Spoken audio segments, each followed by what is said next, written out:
Hey everybody, it's John, otherwise known as the History Buff channel, soon to be known as Humor and History channel. So, or just Humor and History. Today we're going to talk about the 10 phrases. We're going to watch about the 10 British phrases that always confuse the rest of the world.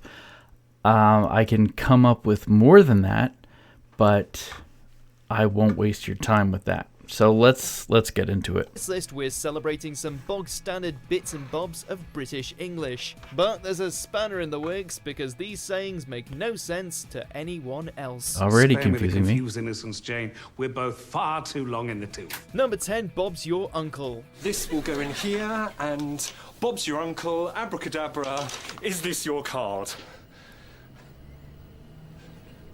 No. Even if Bob really is your uncle, what's he got to do with anything? I have no idea why you guys say this, but A saying said whenever a plan is executed, non-Brits might feel more familiar with the similar and Americanized idiom, hey presto, or the French phrase, et voila. Some linguists trace Bob's your uncle back to Arthur Balfour, who succeeded his uncle Lord Salisbury as Prime Minister in 1902.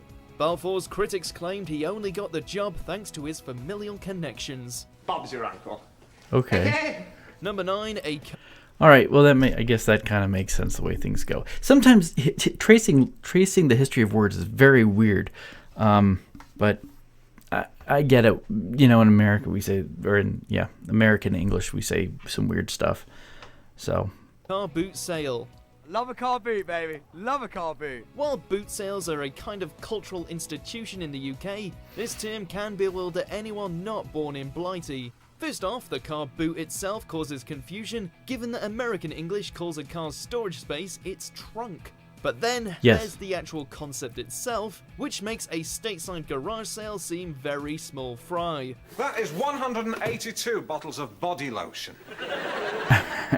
Sell them at a car boot sale. Driving for miles to show off your second-hand stuff on a fold-up decorating table, and somehow selling Delia Smith's Christmas cookbook from 1997 for £2.50, it's all brilliantly British. Well, Christmas time is party time. Number 8, okay, so we would call that a yard sale or a garage sale or a flea market.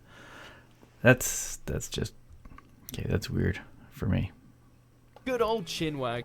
But I've heard about it, and I know somebody who in Yorkshire. Sorry, Yorkshire. I got to get it right. I can't say Yorkshire right.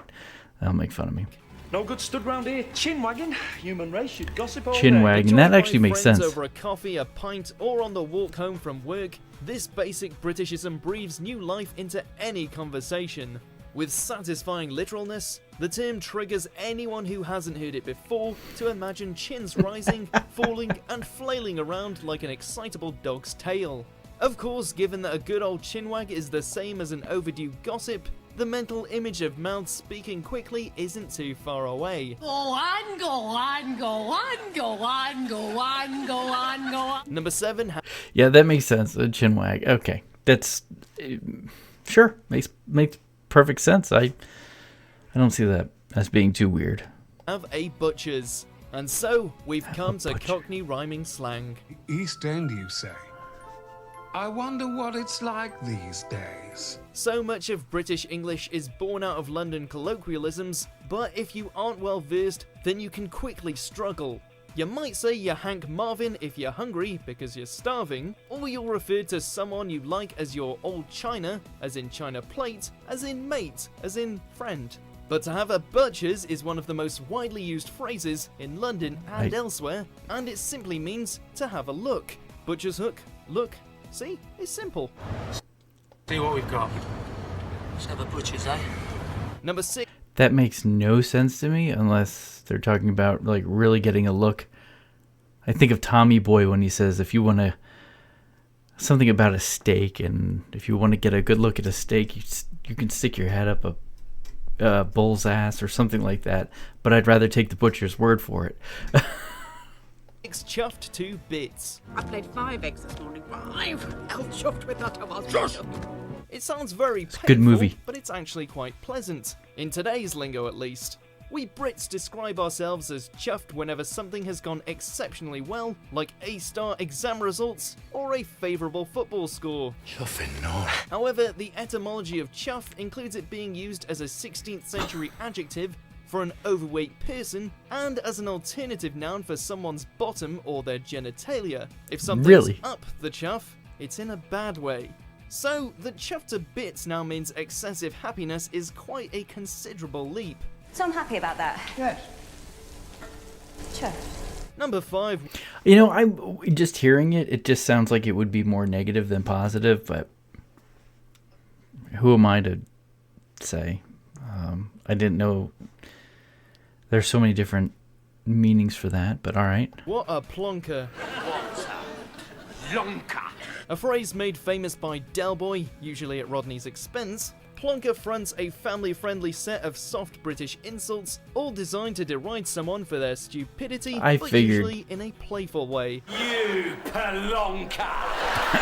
As well as the only fool's favourite, there's pillock, prat, nitwit and numpty, while you might also salute someone's waning intelligence by saying they're a few sandwiches short of a picnic. Yep. Only in Britain does it make sense to match a person's mental prowess with what they might be having for lunch. Number 4, spend a penny. By the way, that's fine. It makes perfect sense. To a traditional euphemism which sometimes confuses even British folk below a certain age, to spend a penny is to use the toilet. Oh.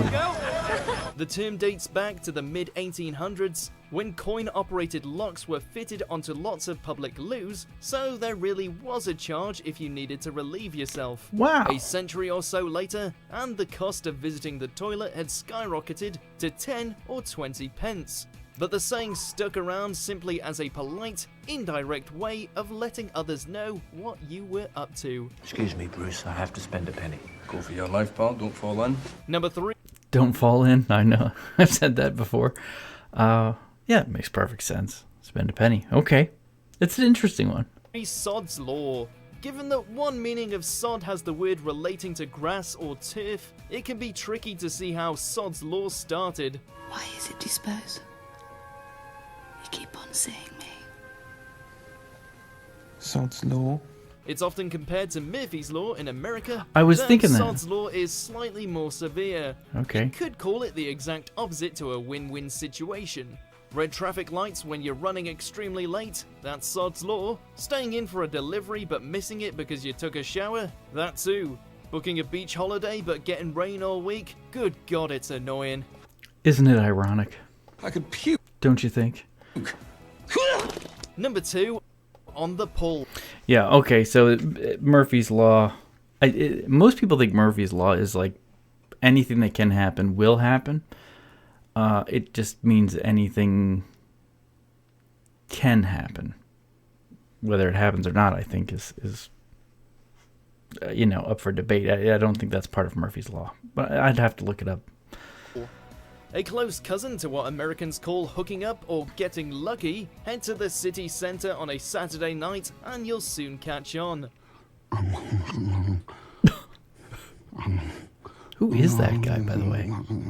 Whether someone's on the pull, they're pulling at that precise moment, or perhaps they've just been pulled by someone else, it all relates to the purposeful pursuit of romantic or sexual relationships. You want my advice? Yeah, Go where the sex is. that's exactly what I was thinking. And British slang terms for the various stages of pulling are pretty plentiful too. To chat up is to talk to snog is to make out with, Yep. and you can consult Austin Powers for the rest. Very shagadelic, baby. Yeah. Number 1, swings and roundabouts.